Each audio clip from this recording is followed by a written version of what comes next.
signing him. But in my opinion, they need to look more so at their backcourt rather than the front court.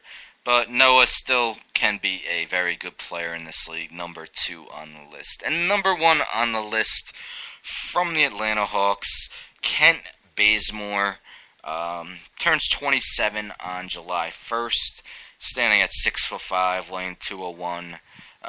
Could play both shooting guard and small forward.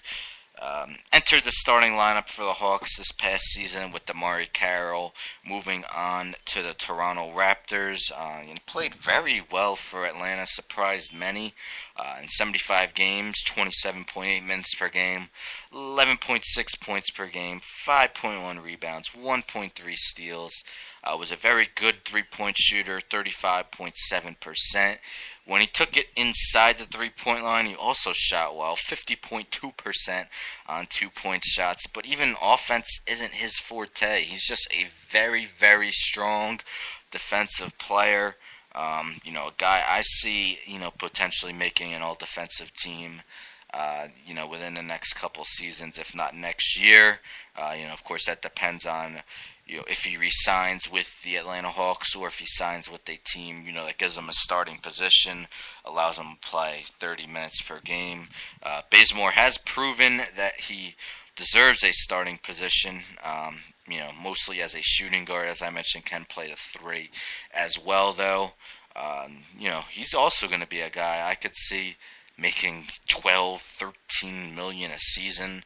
And people going, huh, really? But, as I mentioned, just that higher salary cap due to this enormous TV contract, that's just going to be the norm for players such as Bazemore, Evan Turner, Evan Fournier, guys like that, Dion Waiters. 12, 13 million, that's just going to be chump change for some of these teams. So you're going to see a lot of guys making money that they never would have made, even last season. So it's definitely going to be one of the more interesting free agencies, because of the more money for each team to spend due to the raise in the salary cap. There's a lot of other free agents that I didn't even mention. I'll mention some of them really quick. Jared Sullinger, Jeremy Lin, Zaza Pachulia, Festus Ezeli, Ryan Anderson, Luol Deng, Harrison Barnes, Jordan Clarkson, Jamal Crawford, Norris Cole, Josh Smith, Ish Smith, Myers Leonard, Bismack Biyombo. Bismack Biyombo is a guy who probably earned himself a lot more money for this past postseason as Toronto made it to Eastern Conference Finals. They seem doomed once Jonas Valanciunas went down with injury, and Biyombo was just a rebounding and shot blocking machine. Had 28 rebounds in a playoff game against the Miami Heat. I've read reports that he could possibly make 17, 16 million a season.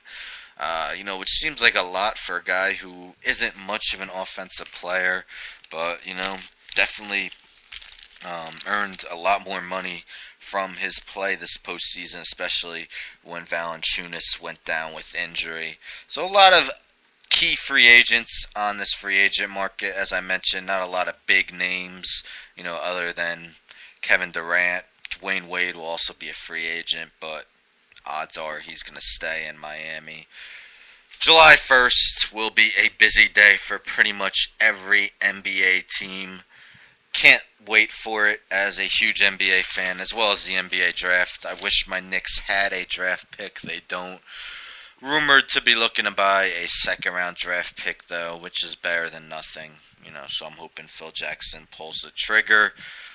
Jeff Hornacek was announced as the Knicks head coach through press conference this past Thursday.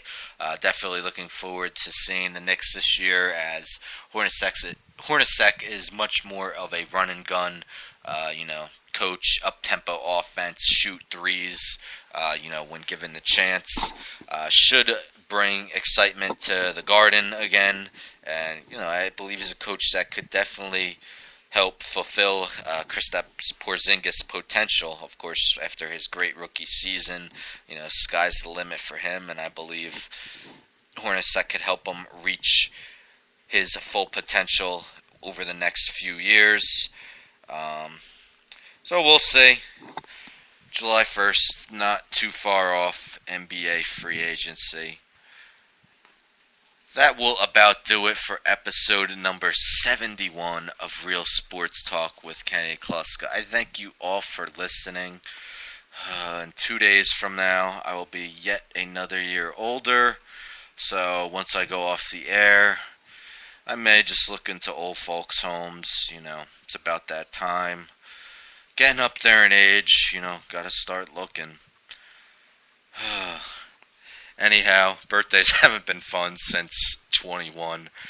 So, not even necessarily looking forward to it. But you can still wish me happy birthday. That always puts a smile on my face. So, please do so. Anyhow, thank you again for listening. Until next week, goodbye, my fans.